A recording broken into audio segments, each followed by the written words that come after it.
Your capability become more and more commoditized. What's become more rare and valuable, and how you can differentiate is... I'm just back from London Tech Week, and the main subject was pretty clear. AI is taking our jobs. But I reckon we could be focused on completely the wrong thing. Today, I want to show you how to make yourself indispensable in your job while navigating our generation's new industrial revolution. Where the last one had machinery replacing our muscles, this one has AI coming for our intelligence. Hi, it's Simon, and if you watch one deeper video with me this year, it probably should be this one. AI has made capability cheap. The actual doing of things, the busy work, the implementation, is now fast and often far more affordable for companies, even if they're token maxing. So competing on output is a mug's game, my friend. You're not going to outproduce a machine. Don't just take it from me. Geoffrey Hinton, the man often called the godfather of AI, put it very bluntly indeed. And I think for mundane intellectual labor, AI is just going to replace everybody. You have fewer people using AI assistants. So it's a combination of a person and an AI assistant are now doing the work that 10 people could do previously. But there's a whole layer I think it can't touch about what's good, how we lead, and how we decide what's worth doing in the first place. That's the human bit, and it's exactly where you stop being replaceable. So let's identify the essential skills across creativity and leadership and all the rest that we and you need to be developing right now to stay indispensable. And it's not simply learning how to use AI. It's learning how you can be great at the things that AI is not. And so to make the case, I'm going to lean on the fireside chat I had with Notion's founder and CEO, Ivan Zhao. What he told me about how they now hire is genuinely revealing, and it points to exactly where we should all be focused. Thanks to Skillshare for sponsoring this video. First, hold that cliffhanger from the very start in your head for one more second. I got the rest of it from Ivan Zhao when I sat down with him at Notion's London Tech Week after party. The conversation of AGI is somewhat a lonely one. Feels like a lot of people talk about the next generation company can be built by one person or zero person. We think about this question a lot in Notion, building tools for company and teams. There's a question, even if you can, should you do that? For us, it feels like what's important are the human natures, at least the good part of human nature we want to preserve and amplify. So that's the lens he's looking at this through. When I asked him what it actually means for the rest of us, he reached for an equation that is possibly the cleanest framework I've heard yet for how to be operating in this new world. We have internal framework to think about talent. You can visualize this equation with me. Talent equal to your capability times your taste times your agency. Your capability become more and more commoditized. What's become more rare and valuable, and how you can differentiate is your taste, like what's your value system, which direction would you like to run towards, and your agency, like how much energy and outlook do you bring to your team. How do you overcome difficulties? So we've been looking for people who are really have high agency and high taste. Notice what's missing from the list of survivors. Capability. The raw skill is the bit that AI just ate. What's left then is your taste, your agency, your leadership, your creativity. Now I'd add a third of my own around my beliefs and values underneath it, but I'll save that one to the end. So let's take Ivan's two head on, starting with the one I care most about. Taste is just knowing what good looks like, but actually it's more than that. It's not only being able to say why, but this being grounded in an expertise. And yes, on one level, that could be staring at 10 options that AI spat out and knowing which one's right or good. But it's a bit more than that. It's being able to direct things from the beginning so you actually go in a direction that's meaningful, that you'd actually put your name on. This is how Ivan defines it, and it goes deeper than just having a good eye. Your taste is, what do you want to write about? What do you want to program about? That's taste. What's your value system? Which direction would you like to go? I think that's the bit that lasts. When anyone makes anything, the question stops being, can you make it? It becomes, do you even know what's worth making? You can feel this happening already. Writing, design, code, editing, all of it's turning into a utility and fast like electricity. And those wow moments, if you haven't had them, coding a website with Lovable or building a system with Claude in an afternoon, they're amazing. But the moment a skill becomes a tap you turn on, it stops being your edge. What doesn't become a utility is the person sitting on top of the actual point of view, deciding what the work is even for. And I think the catch is that you can't download taste. There's no prompt for it, much as I've tried. You build it the slow, slightly annoying way. Consume a load of good work, make a load of bad work, and pay attention to the gap between the two. It's called human expertise and human taste. And I think when capability is free, taste is where the premium is, and it's what we should all focus on. It's the one thing you can't outsource to a model. Building on that kind of taste, call it judgment, call it knowing what's actually any good, is exactly why I've been spending my evenings on Skillshare. Because if the future belongs to people with creative and leadership skills, the obvious question is, where do you actually go to build them? And for me, that has been Skillshare. The class that properly got under my skin this month was John Maeda's Creative Leadership Toolkit. If you don't know Maeda, he's that rare person who lives exactly where this whole video sits. He led research at the MIT Media Lab, was president of the Rhode Island School of Design, and is now a design partner for the Silicon Valley VC firm Kleiner Perkins. So when he talks about creativity and technology and that intersection in the same breath, I think he's earned the right to do it. In times when things are changing all the time, like in this current era of information technology, a leader has to be creative and adaptive,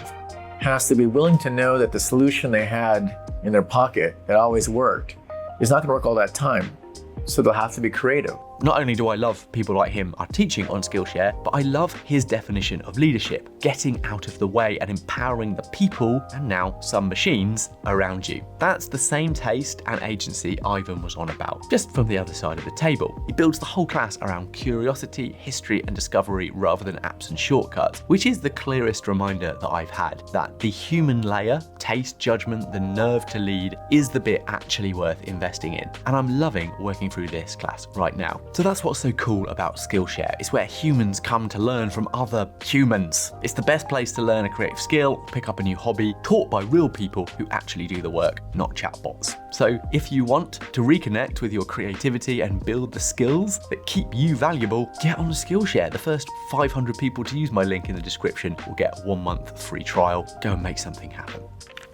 Which brings us to skill 2, agency. The nerve to actually start, decide and direct rather than just wait to be told or hope it happens. It's the third term in Ivan's equation, and he frames it as pure momentum. Your agency is how fast can you go towards it? How good can you overcome difficulties? And when I asked how they actually hire now, the answer was really blunt and really revealing. So we've been looking for people who have high agency and high taste. The phrase that stuck with me was the title of Ivan's main stage talk at the AI Arena. He's right, we are all about to become managers of infinite minds, and once you can spin up a small army of AI agents in seconds, the bottleneck isn't the work anymore. It's, well, whether you can decide what's worth doing and point the whole thing in a direction instead of drowning in your own to-do list. This is a leadership skill even if you never manage a single human, because now you're managing AI workers, which sounds very grand, but for most at the moment, it might just still mean spending your mornings politely arguing with software that's confidently wrong and takes feedback badly. Sorry. Still, the people who freeze and wait for instructions get stuck. Notion hiring so many young people who just crack on, smash through the walls and make things happen is a sign to all of us. The people who just have a go are the ones who get anywhere, because you don't necessarily need the skills to implement it, you just need the agency to make it happen. I see this in my own business every week. We're building a whole program to teach people how to make the most of these tools without getting overwhelmed. And the thing we keep coming back to is the hard part is never the tools. How you actually work with AI as a team, when to trust it, what you feed it, none of that's solved yet. If you can do it, you're going to be way ahead. What I realized during South by Southwest and London Tech Week was that people haven't really solved AI for teams properly yet. It's what we're focused on because most of us just are individually talking to our agents. If you can get that right, you're in a really different place. Check out my second channel, Systems Made Better, if you're trying to set up these tools without being technical and get an edge, because I can help there with Notion, Claude, and automations. At the moment, there's not really a playbook. People like me are trying to build them. And again, I come from the arts, not the implementation or technical side. I think it's a distinct advantage. And the people writing these playbooks are the ones with the agency right now. So take a couple of hours a week to experiment and you'll be getting on a lot better and a lot faster than most with that agency. Which leaves the one I'd add to Ivan's list myself. Skill 3 is upholding your value judgment. Being clear on what you believe, what your values are, what you think is worth holding onto and striving for in today's world. Now, not a lot of people like to admit this, so I'm going to. 1, AI isn't just average by default, it's a genuine risk. It reads the whole of the internet, so it hands you the most likely answer confidently, even when that answer could be wrong or problematic. And 2, and this one's started to actually unsettle me, I started getting lazy with it, letting an AI think for me, handing over not just the work, but the values and beliefs underneath it. And a machine thinking on behalf of humanity is probably never going to be a good thing. So this caught me out last week. I asked Claude to summarize some research and it gave me something lovely, confident, quotable, and completely made up. I nearly stood there straight-faced telling thousands of people on the internet that something was completely true. And judgment is the only reason I didn't. As intelligence itself gets commoditized, the thing that defines you is what you choose to point it all at. And in a world where potentially our technology can make anything happen, knowing what you'd stand behind and why is the most essential human trait you've got left. Regardless what people do with it, regardless how big or small our user base is, how many dollars we make, I want people to think Notion as a product, a tool that has integrity. It has a place in the world. Unlock something for people that no other thing can unlock for them. Do something for the team that no other tools can do for those teams. That integrity, I think, is worth preserving, especially if the integrity amplifies the best of as our human natures, like teamwork, like creativity.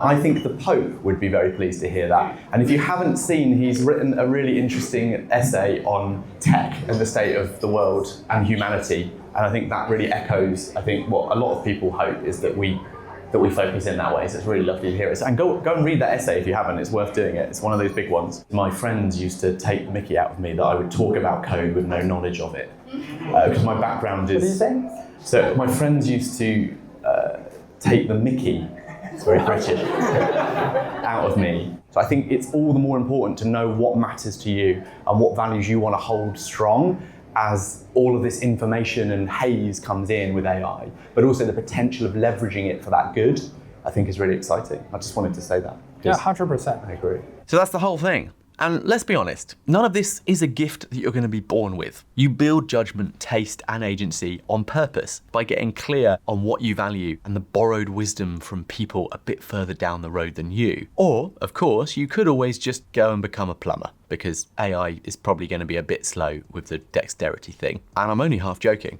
Whatever way you look at it, it's going to be a long, long time before AI is anywhere near as good as us with its hands. So honestly, the trades are sitting pretty right now. For the rest of us stuck behind a screen or a desk, it's judgment, taste, and agency, my friends, so stay critical. So what's next? Well, staying sharp matters even more with what's coming next, because the tools are about to get personal, moving off the desk, possibly onto our faces. I just made a video about AI wearables changing all that, including the most convincing smart glasses I've actually worn while we wait for Apple to make their move. If you want to see where this human meets machine thing is going next, it's right there.